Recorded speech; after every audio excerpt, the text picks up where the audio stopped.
এর চেয়ে স্বস্তির খবর আর কি বা হতে পারে। আতঙ্ক আর উৎকণ্ঠা শেষে অবশেষে দেশের মাটিতে রিশাদ হোসেন আর নাহিদ রানা। পাক ভারত সংঘাতের মাঝে দেশে ফেরার এই ক্ষণ গণনা শেষ হয়েছে রিশাদ নাহিদের। রাওয়ালপিন্ডি থেকে দুবাই হয়ে ঢাকায় ফিরে প্রশান্তির ছাপ তাদের মুখে। পাকিস্তান ভারত এই সংঘাতে স্থবির হয়ে পড়েছে ক্রীড়াঙ্গনও, স্থগিত হয়ে গেছে পিএসএল। এমন পরিস্থিতির মাঝেই সেখানে আটকা পড়েছিলেন বাংলাদেশের দুই তরুণ ক্রিকেটার।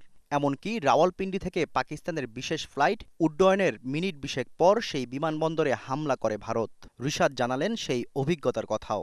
আসলে আমাদের যারা ফরেন ছিল ওরা অনেক মানে ডিপ্রেশনে পড়ে গেছিল যে ওরা কেমনে যাবে, কি করবে না করবে। তো আমরা সবাই একসাথে বসে গল্প করতেছিলাম যে ওরা অনেক মানে মানসিকভাবে অনেক ডাউন ছিল। আমরা ফ্লাইট টেক অফ করার ২০ মিনিট পরে ওইখানে এয়ারপোর্টে একটা মিসাইল পড়ছে।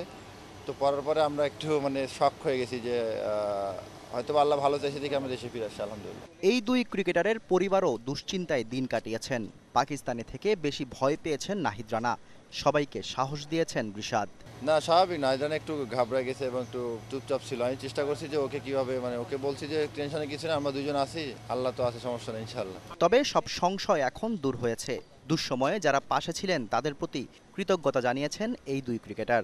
আমাদের চেয়ে সবচেয়ে ভয় ছিল মানে বাংলাদেশের মানুষ। তো আমরা সবার কাছে কৃতজ্ঞ যে সবাই আমাদের দোয়া করছে, আমরা ভালো ভালো ফিরে আসতে পারছি। আপাতত দুদিন পরিবারের সাথে সময় কাটিয়ে জাতীয় দলের ক্যাম্পে যোগ দিবেন এই দুই ক্রিকেটার।